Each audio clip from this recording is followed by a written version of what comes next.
Hey, I'm on the edge of my seat here, back again with another brand new video, and this time we will be no damaging the secret boss fight in Kurohyou 1, which is named Gaia. Here he is, and I'm gonna go on a limb here and say that this guy is probably the worst secret boss in the entire Yakuza series. Now that is a very strong claim in a series with a lot of games. However, I feel like I've played enough of the games and know enough about the ones which I haven't played the Amons in to pretty much calculate that this guy may be the worst one. And the only person who might be worse than this guy might be the one in Kurohyou 2, but I don't know anything about that guy yet, so. But for every single other game in the Yakuza series, 100% certain this guy is the worst. Because, okay, let me explain to you why I don't like this guy. So, this guy is just, from my knowledge, he pretty much just has the moveset of the second to last fight in this game, which is your dad. So he just has like your dad's moveset. You know, that guy's hard to fight. However, this guy isn't as hard to fight. Like, he'll dodge your attacks. I don't know if he ever parries you. I don't think he does. He hasn't really parried me at any point. But yeah, like most Kurohyou boss fights, you don't want to combo him with your normal attacks and all that. And oh yeah, by the way, just like to let you know, think of this as an extension to my Kurohyou no damage all boss fights videos. I think I'm going to start doing this with, you know, sometimes in my no damage videos I don't include the Amon fight just because I couldn't be asked to do it. Like, I don't know, Yakuza 2 I had to do a bunch of stuff and I was doing it on an emulator and I was not going to do all the side quests again, so I was like, nah. So I did that at a later point, and with Yakuza 3 I had to do all the hostess missions and I was like, nah, I don't want to do that. Because, man, the hostess missions are just really boring and all that, so yeah, I skipped it for Yakuza 3, did it at a later point, released it as its own little video, and yeah, from there it's just kind of been that. You know, sometimes I do the Amon fights like before I no damage all the boss fights in the Yakuza game, which in that case, I just take that old video and insert it into my longer video. But you know, for this Yakuza 2 video and this Yakuza 3 video and for my Kurohyou 1 video, it's not like I'm gonna delete those videos and then re-upload them with these fights stitched onto them, because you know those videos are out. I did my commentary, like it's gonna be weird, and also I got views on those videos. I don't want that out. So pretty much what I'm gonna do now is I'm pretty much just gonna do these fights, release them as their own separate videos, but this time I'm gonna add some commentary to them, just kind of as additions to those like previous videos. So you can just kind of pretend like these videos were always existed in conjunction with the original videos, though. To be fair, with something like Yakuza 2 and 3, like the Yakuza 2, like Amons only take like 7 minutes, given that there's 4 of them, and well, and also because I use a certain item. You know, I'll save my commentary for like that video, and for Yakuza 3, that one's only 5 minutes, so there really isn't much to add.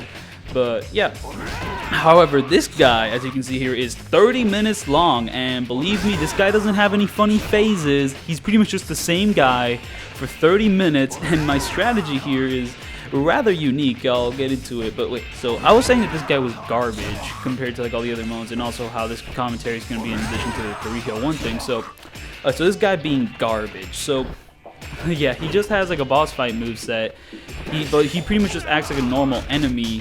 He has a normal enemy like fight music, which isn't like too bad, but you know, it doesn't really compare to like the epic boss fight themes you have, so he doesn't really get a cool theme. He's in the training room arena where you fight the wooden dummy to get like more moves.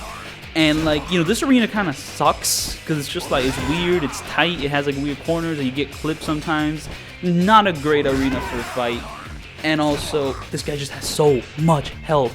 I need you to keep in mind, I am completely maxed out on everything, bro. Maxed punching power, maxed kick power, maxed grab power, maxed stamina, maxed heat. And this still took 30 minutes. Now, the first strat I was going to do was pretty much how I tackled my Kurohyou, like all bosses no damage, was I was just gonna grab this guy until he died. Because you know, in Kurohyou it works more like a fighting game than a Yakuza game per se, where enemies can pretty much counter everything you do with your attack. So sometimes you could go for a little normal combo, they could dodge and clip you, or they could just counter you and parry you, and that's just damage, and you get clipped, and that's just no fun.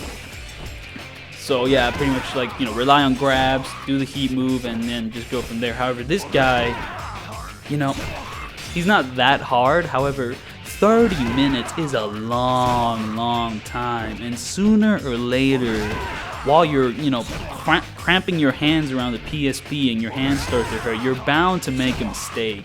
And that's why this guy sucks. He's not very interesting. His phases don't change. He's not like Amon and Kenzin, where he has like 4 different phases, you know, like 3 of them really dope and 1 sucky. This dude is just one really dragged out, really boring phase. And it's just like, oh, okay. And believe me, if I did my grab strategy, this fight would have taken way longer, because if I did my grab strategy, I would be using style 16 in this game, which deals less damage.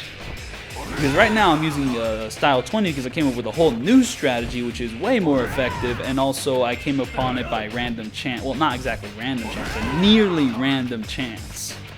If I have not figured out the current strategy I'm using right now, this video would not be out for like way more, like maybe a week, maybe 2 weeks, maybe after Yakuza 7 comes out. Like that, like the grab strategy was gonna be hell to perform, because I don't know, I was inspired by this Discord dude I'm with on Yakuza server, Kung Fu,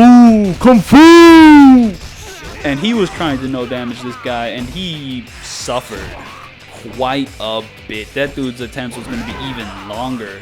Like, he was like 34 minutes into his fight, and he got clipped. Imagine that, bro. You are 34 minutes mindlessly, like, beating this dude up through grabs, playing it as safe as possible, and then you accidentally do, like, a little kick. He goes into slow-mo, it's just not fun. Okay, so anyways, I've been going on and on about a strategy I might have used, a strategy which, like, one of my friends used, but, like, what strategy am I using right now? Well, so I do a charge kick attack, and then when it knocks him down, I pretty much hit him on the ground. That builds heat. Once I have heat, I grab him and do that lovely little heat action there. However, you know, the charge attack thing wasn't something I was expecting to work, because, you know, like with most of your attacks, if you attack, the enemy can dodge and clip you. However, something I figured out is that with a charge attack, they can't parry you, because you can't parry like those charge attack things. Like,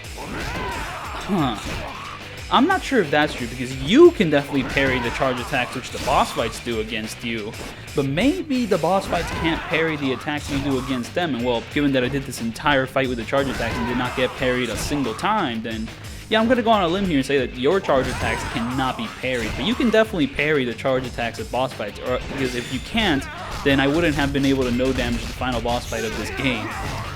But yeah, pretty much charge attacks cannot be parried. However, they can be dodged. And, you know, like I said, like once their dodge goes into slow-mo and the enemy pretty much prepares a counterattack, you can't avoid. Until I figured out that this exact charge attack which I'm using, like, recovers insanely fast, to the point where when he comes into attack, I can just block it. I'll try to, like, you'll see it like a couple times throughout this clip where he'll dodge my charge attack, and then I'll just block it because I recover from it extremely quickly. Like, I mean, not all charge attacks are built like the same. Like, some of them you'll be stuck in the animation and you will get hit, and that's why you wouldn't use them. But this one is so fast. It covers a ton of ground, and you can block the enemy when, oh, watch it. Oh, nice dodge. So yeah, you can block the enemy attack when he comes into, like, you know, nay you. And, like, pretty much my strategy is just charge attack, pretty much hit him on the ground, build heat, and then just repeat this for the entire 30 minutes. It will never change. Like, sometimes there'll be a stressful moment where, like, you know, like he'll dodge my attack, or he'll do something weird, and then, like, I'll have to improvise. Or sometimes I screw up, but it ends up working out in the end. Or sometimes he gets really close to clipping me. Like, there's this one point where he's, like, on the ground, and pretty much when he's on the ground, it's very scary. Sometimes he'll do this lovely thing where he, like, rolls back, and, you know, that's great, because I can just pretty much build my charge attack up with, like, no stress that he's gonna get me, and then just continue from there. However, sometimes he'll get up and do an attack, and that got me, like, a ton of times when I was, like, at 9 minutes, 19 minutes, and that was really painful to deal with. And he does it in this clip, and he was so close to hitting me. Like, I was extremely lucky so many times in this video. But yeah, the reason this charge attack thing was kind of, like, random and extremely lucky on my part, like this strat, is because I have zero idea what the charge attacks, like, do. Like, I mean, like, pretty much you have, like, an entire list of charge attacks that you can choose, so you can pretty much customize your playing style, customize, like, which charge attacks you want to do. But they're all in Japanese, you see, and I haven't unlocked all of them, So like when I'm looking through this huge ass list of like words I can't read, I have zero idea what one of them is gonna do. Like, oh, I'm gonna choose this one, which I can't read and I don't know what it does. Or oh, I'm gonna choose 7 out of 30. Like, what is that gonna do? I have no idea. This is pretty much just the charge attacks, which I've had my entire playthrough just because I barely use them in my no damage runs. So it's just like, ones that look cool, and then I just kind of stuck with it. However, if I chose something completely different, I may have never stumbled across this strategy, like, at any point. And that just, like, perplexes me so much, because it's just like, I was so close to not making this video purely from chance. Because it's pretty much just chance. I'm pretty much throwing, like, a dart at, like, a board. Like, I'm pretty much throwing my darts here at, like, whatever. And it just landed on the exact move I needed for this exact fight. And I'm also wondering, like, how effective it's going to be against, like, the boss fights in this game, because I could probably do this strategy against them too, but I do wonder how long it's going to take. Maybe this strategy is more exciting than, like, the grab strategies, but, at least the grab strategies get different animations and all that, because I use different styles. Because, like, look at, the styles give you different combos, different grabs, different heat moves, however, your charge attacks stay the same, so... Like, so here, I'm using Master here because Master has the best damage in the game from my knowledge. Because Style 16 does not deal as much damage as Master, but Style 16 has the best grabs, which is why I used it for the final boss. And also, Style 16 has a more lenient parry timing, so I pretty much use Style 16 there. But Master, I'm pretty sure deals the most damage. I think its heat move deals the most damage. It's just all extremities, even though its grab is not the fastest. So yeah, that's why I'm using Master here. But yeah, it's just like, wow. With just all this chance, all these things. Like, it's crazy. However, I think I've like dried the well pretty hard on the things I can discuss about this fight. Oh yeah, there's this one weird thing where sometimes, the reason the charge strategy works so well is because he's usually always walking towards you, so just boom, attack him. So if you do your little charge attack first and he's about to attack, you're gonna get him first. If he's about to grab you, you're gonna get him first.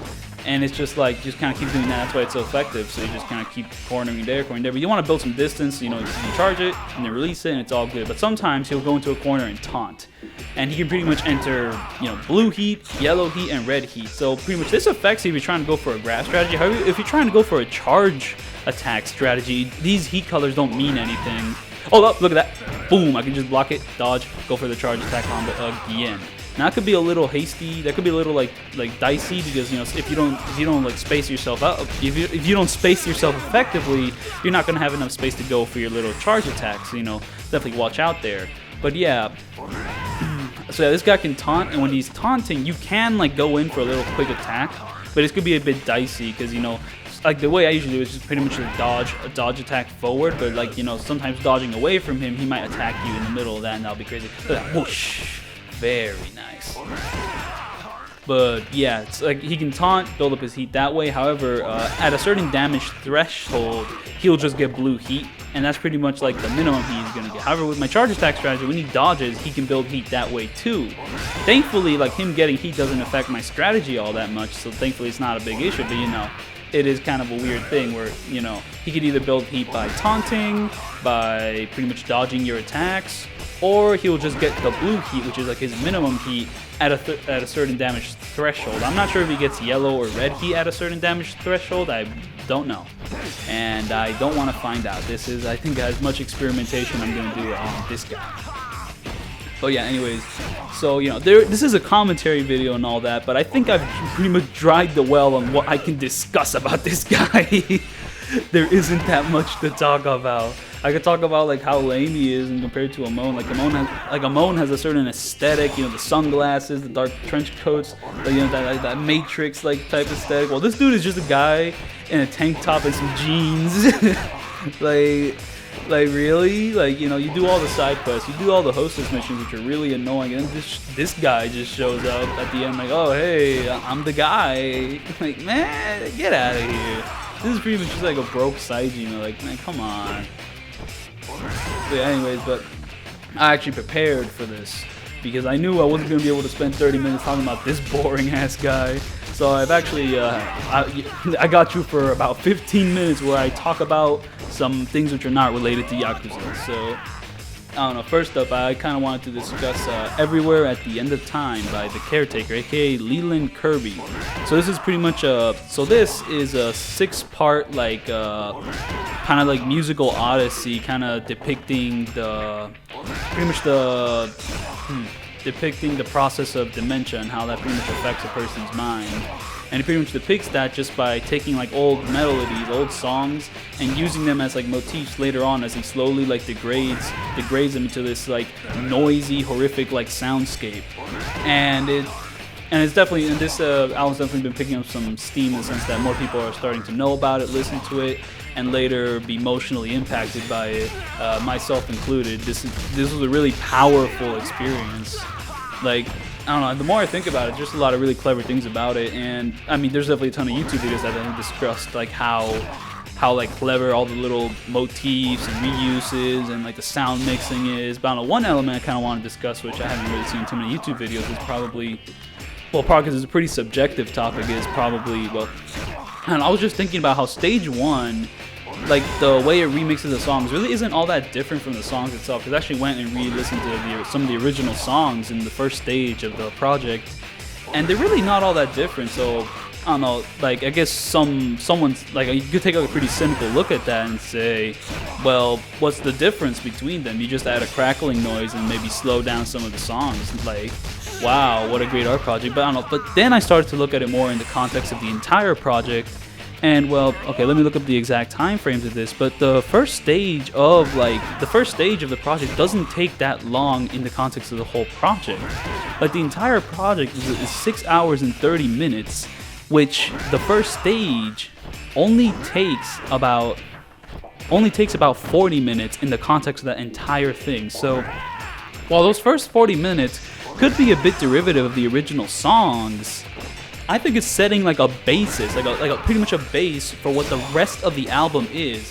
Like it's pretty much just like getting you familiar with the sounds and motifs it's going to distort later on, and you pretty much, and I still think it holds up well, even if it is mostly just samples, because like, you know, the other stages do way more original things with those songs, so it pretty much just gets you familiar with them, and then it starts to get into its more unique, distorted, like its own sound per se, where it's not just the old songs, it's something entirely different and transformative.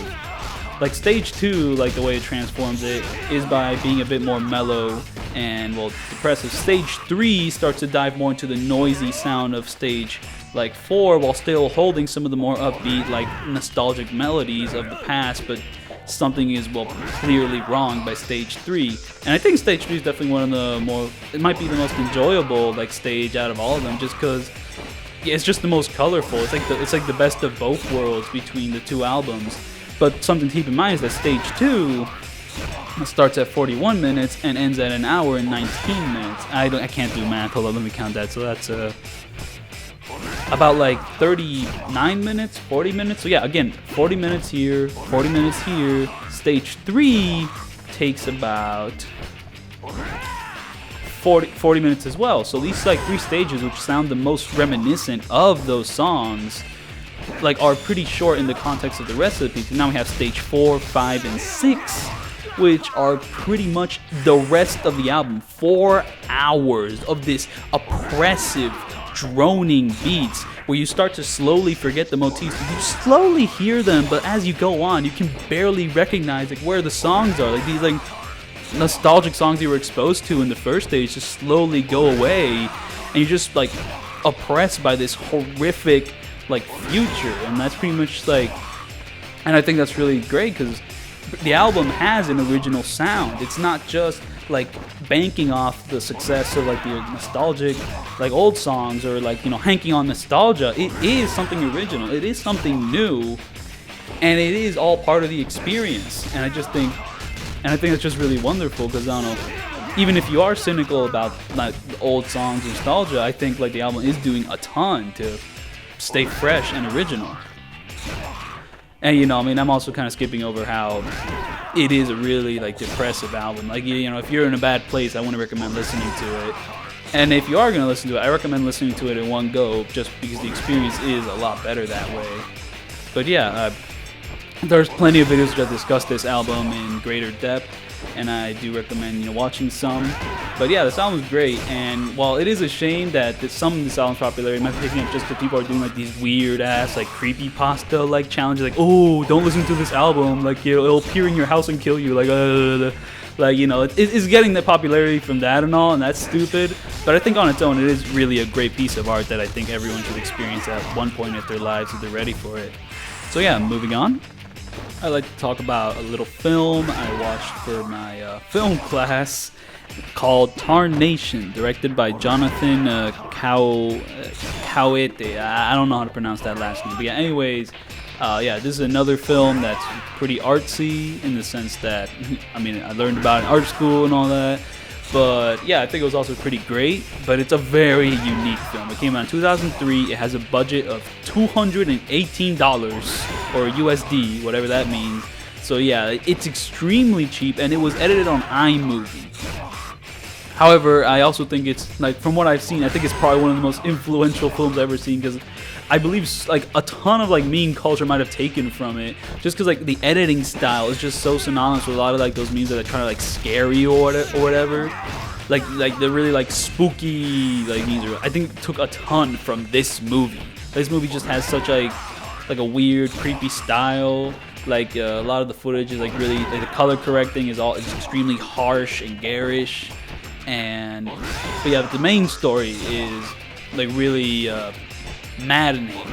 It's pretty much about just this child who grows an adult, like Jonathan. It's about the story of Jonathan. He directed the movie and all that, and he just went through so much. Like his mother, his grandparents. I guess you can pretty much describe it as, well, it was a tarnation. I don't want to say too much, like, not to spoil it, but it's a fantastic film. But yeah, it definitely feels very like a student film, but I don't mean that in a bad way. I mean it a lot more in the sense that a ton of student films probably took from it, just because its style was so fresh and unique, and like, I mean, it definitely doesn't like feel like a standard documentary. It feels very experimental, very low budget, $218. Like my friend, like when I was talking to my friend about this, he said, hey, why don't they use Final Cut Pro, because they'll probably double the budget. But yeah, I mean, I've watched it once, and I'm just like kind of struggling. I'm kind of at a loss on how to describe it. But yeah, like it reuses like footage from certain films. It reuses footage from his past, because he turned to film, and his connection with film, I think, is really powerful, given all the abuse he went back in the past, because he kind of turned to film as a way to cope with that. And I think, yeah, it's definitely like the favorite thing I've seen in that class. But yeah, I just wanted to quick recommend that movie. But then again, I'm not exactly sure how do you watch it, because I was given a link to watch it for free, but from what I've seen, it might be available on Amazon Prime or on the Criterion channel, which I'm not too familiar with. And I do wish I could talk more about this movie, but I'm still at a loss on like how to like my feelings on it. But yeah, definitely a great film. Definitely check it out at some point. But now that I'm thinking about it, maybe all this references to meme culture and like student films may not be really relating to that. I mean, most of those techniques which appear in this film aren't really like inspiring memes. It's more that it comes a lot more from like underground experimental film from way back then. I don't know, maybe from 60s, 70s. Really, I have no idea at the moment. I do not have a solid grasp on the film history of the past. Like I kind of know about it. I've seen like a few experimental things, so maybe like it's taking a lot more from that, which was put into that film, which then students copied, and then like meme people who are in art school copied. Because maybe like a lot of these people making memes are just people like in film school learning about experimental films, just being inspired and putting it into a meme about like, I don't know, SpongeBob, like, I don't know, not liking Patrick or something. Yeah, anyways, I think that'll be enough on this topic before I kind of go a little crazy, a little loopy, a little crazy. Ooh, so yeah. So now I'll be moving on to talking about the Hitman series of games, a series that I hold near and dear to my heart. And I like most of the games except for two, though to be fair, I haven't played the newest one, Hitman 2, but yeah, I'll just go in order. So the very first game in the series kind of sucks ass. And the thing is, it has some potential. Like, the first couple of levels in China are actually really great. I really like those levels, even though the save system is busted. Like, I don't know, like, one of my favorite things about the old Hitman games, at least like 2, 3, and 4, is the save system. It's just so nice, you know, like, the difficulty selects the amount of saves you can have. You know, to be fair, I haven't really played on the hardest difficulty. I usually play on normal. I'm just having 7 saves, like, deciding when to save. Like, it was just really cool and nice. So Hitman just, so the first game, not even having a save system and pretty much forcing you to do everything in one go, and if you die, you can pretty much, like, respawn, but everyone will know you're Hitman. Like, that's so stupid. But yeah, anyways, but yeah, the first Hitman game, the first couple levels are pretty dope, but then, yeah, you hit the jungle, and the jungle is some of the worst. Like, you have the first jungle level, it's just like this massive open empty space. Bethesda would love it. It's so vast and empty. You should run around here, run around there. There's no point to it. And then the second level, like this weird gimmicky ass thing with a tiger, not that hard. But then the third level, you have to infiltrate this house, kill this guy. He makes a bad Scarface reference, and it's just awful. It's like, but then after that, the game gets a little better because you have the hotel level, which is definitely the best level in the game.